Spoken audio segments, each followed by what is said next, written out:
Hello friends, welcome to my channel. दोस्तों आज हम बात करने जा रहे हैं यूपी पीजीटी के इंटरव्यू शेड्यूल के बारे में। आपको बताएं दोस्तों, यूपी पीजीटी का भी आपका हाल ही में एग्जाम का रिजल्ट घोषित किया गया था। अब दोस्तों जिन कैंडिडेट ने इस एग्जाम को क्वालिफाई किया था उनका होना था इंटरव्यू।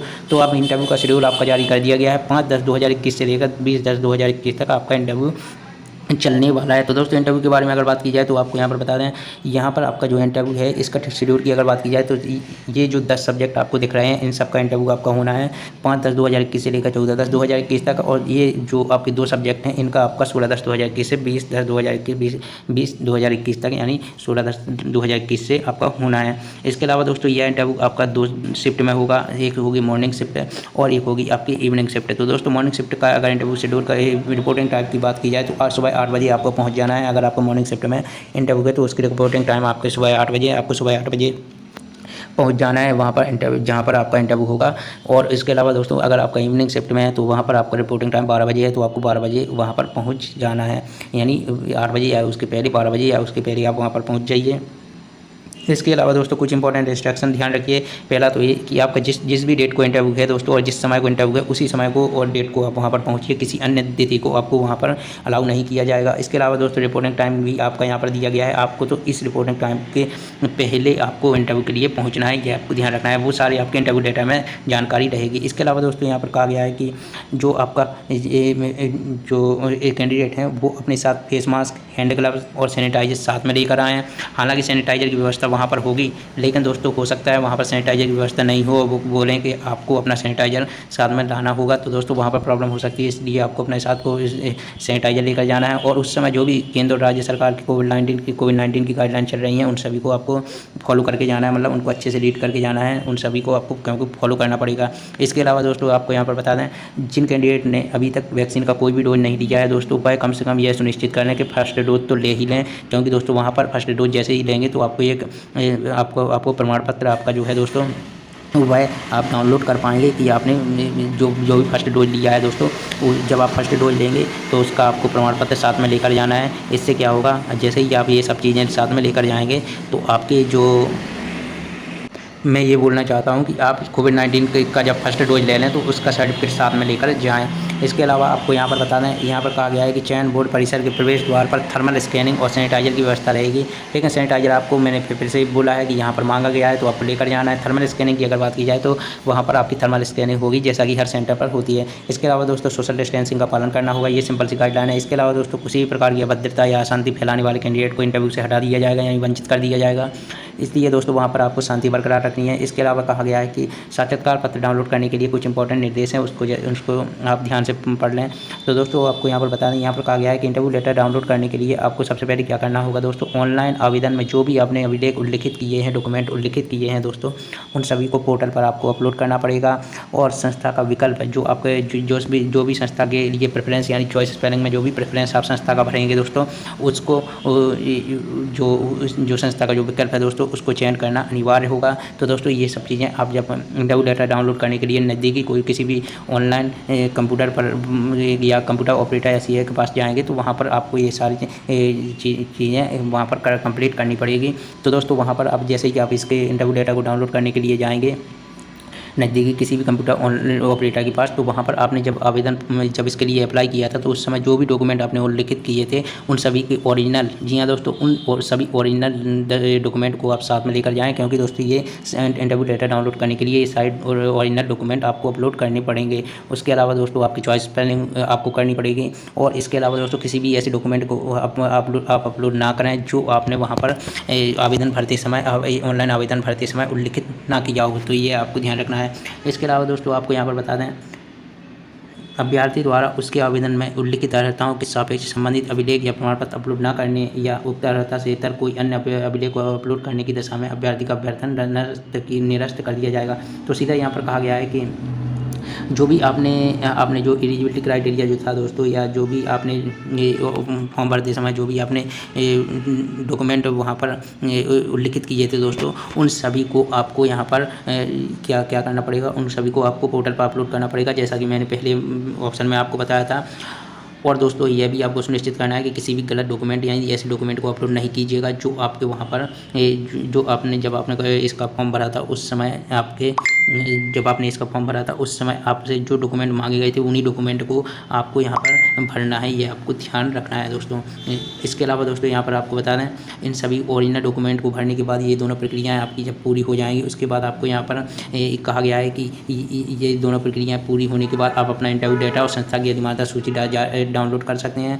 और इनका आपको जब ये संस्था के इंटरव्यू डेटा और अधिमानता सूची जब आप डाउनलोड करेंगे तो इनका आपको प्रिंट आउट ले लेना है और साथ में दो आपको इनकी कॉपी भी निकाल लेना है। ये आपको इंटरव्यू जब आप देने जाएंगे वहाँ पर आपको इसकी आवश्यकता पड़ेगी। तो दोस्तों ये सारी चीज़ें कंप्लीट करने के बाद आपको फिर यहाँ पर कहा गया है कि साक्षात्कार के समय जो आपका डॉक्यूमेंट वेरिफिकेशन होना है दोस्तों, साथ जब आप इंटरव्यू देने जाएंगे तो उसके वहाँ पर आपका डॉक्यूमेंट वेरिफिकेशन होगा। तो डॉक्यूमेंट वेरिफिकेशन में यहाँ पर कहा गया है कि अभ्यर्थी को अपनी संस्था अधिमानता सूची और अपलोड किए गए अभिलेखों की मूल प्रतियां प्रस्तुत करनी होगी। तो दोस्तों जो भी आपने यहाँ से संस्था की अधिमानता सूची और इंटरव्यू लेटर डाउनलोड किया है ये आपको लेकर जाना है और जितने भी डॉक्यूमेंट आपने अपलोड किए हैं इन सभी की आपको ओरिजिनल डॉक्यूमेंट लेकर जाने हैं, मूल प्रतियाँ लेकर जानी है आपका। उसके बाद आपका यहाँ पर होगा क्या, आपका डॉक्यूमेंट का वेरिफिकेशन होगा। डॉक्यूमेंट का वेरिफिकेशन सफलतापूर्वक होने के बाद यहाँ पर कहा गया है आगे की प्रक्रिया में आप सम्मिलित हो पाएंगे, मतलब इंटरव्यू दे पाएंगे। उसके अलावा दोस्तों आपको किसी प्रकार के अगर आपके मन में कोई भी क्वेश्चन है तो इसके लिए आपको नंबर भी जारी किए गए हैं, यहाँ से आप और भी जानकारी प्राप्त कर सकते हैं। लेकिन दोस्तों आप अपने हाथ से कोई भी फॉर्म नहीं भरिए, अपने मोबाइल से या कंप्यूटर से आप फॉर्म नहीं भरिए। आप नज़दीकी किसी ऐसे कंप्यूटर ऑपरेटर के पास जाइए जो ये सारे फॉर्म भर रहे हों, क्योंकि उनको आपसे ज़्यादा बेहतर पता होगा और वो एक चीज़ आपसे जब पूछेंगे तो आप उनका जवाब भी दे पाएंगे। उनके पास जाइए और जो भी आपने मूल दस्तावेज लिखित किए हैं उन सभी के ओरिजिनल दस्तावेज को लेकर जाइए और अपने आवेदन पत्र अगर आपके पास उसकी कॉपी रखी है तो वो भी साथ में लेकर जाइए। इसके अलावा दोस्तों आपको यहाँ पर बता दें, यहाँ पर आपको ये सारे फॉर्म भरने के लिए दोस्तों ई परीक्षा पोर्टल से ही आपको ये सारे फॉर्म भरने पड़ेंगे।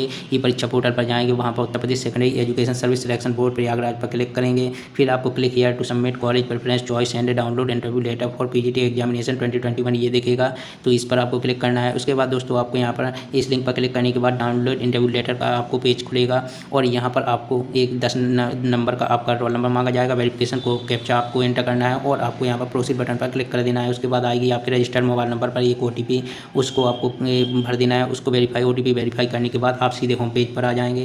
फिर आपको 4 सेक्शन दिखेंगे। एक में दोस्तों आपको क्या करना है, पहली सेक्शन में आपको संपूर्ण आवेदन पत्र दिखेगा, इसको आपको प्रिंट कर लेना है और इसकी 2 कॉपी करके आपको अपने पास रख लेनी है। उसके बाद दोस्तों आपको द्वितीय सेक्शन दिखेगा।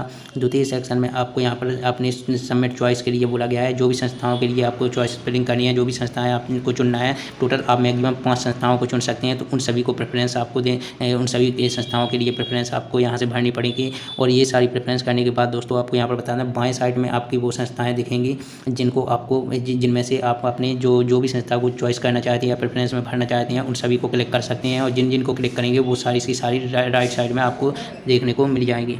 यहाँ पर प्रेफरेंस चुनने के बाद आपको यहाँ पर क्या करना है, आपको आवश्यकता अनुसार आपकी जो भी अधिमानता हैं दोस्तों उनको रीसेट कर लेना है। रीसेट करने के बाद, रीसेट मैं इसलिए बोल रहा हूँ कि अगर आपने यहाँ पर किसी भी आपने ऑप्शन को अगर गलत भर दिया है या प्रेफरेंस किसी भी संस्था की प्रेफरेंस को गलत चुन लिया है तो उसके लिए आपको एक रीसेट का ऑप्शन दिखेगा, उस पर आप क्लिक करके रीसेट करके फिर से क्रम वाइज आप भर सकते हैं। मतलब मान लीजिए आपने जो संस्था आपको पहले नंबर पर भरनी थी वो आपने दूसरे पर भर दिए, तो दोस्तों इसको रीसेट कर सकते हैं आप। रीसेट बटन पर जैसे ही क्लिक करेंगे तो फिर से आप इन सभी 5 प्रेफरेंस को आप चुन सकते हैं, वो आप कंप्यूटर ऑपरेटर आपको बता देगा। उसके अलावा दोस्तों आपको यहाँ पर ये सारी प्रेफरेंस चुनने के बाद सबमिट योर चॉइस पर क्लिक कर देना है। उसके बाद आपको यहाँ पर जो वेरिफिकेशन है दोस्तों, आपको ये एक वेरिफिकेशन कोड आएगा और फिर वेरिफिकेशन कोड जैसे ही आप इन सबको सिलेक्ट कर लेंगे उसके बाद दोस्तों आपको यहाँ पर कहा गया है कि अधिमानित संस्थाओं का चुनाव करने के पश्चात अभ्यर्थी वेरिफिकेशन कोड अंकित कर सबमिट योर चॉइस पर क्लिक करेंगे। और सबमिट योर चॉइस पर क्लिक करने के बाद यहाँ पर आपको पुनः एक वेरिफिकेशन कोड अंकित करना पड़ेगा और आपको फिर लॉक योर चॉइस पर आपको क्लिक कर देना है। उसके बाद दोस्तों आपको यहाँ पर बता दें,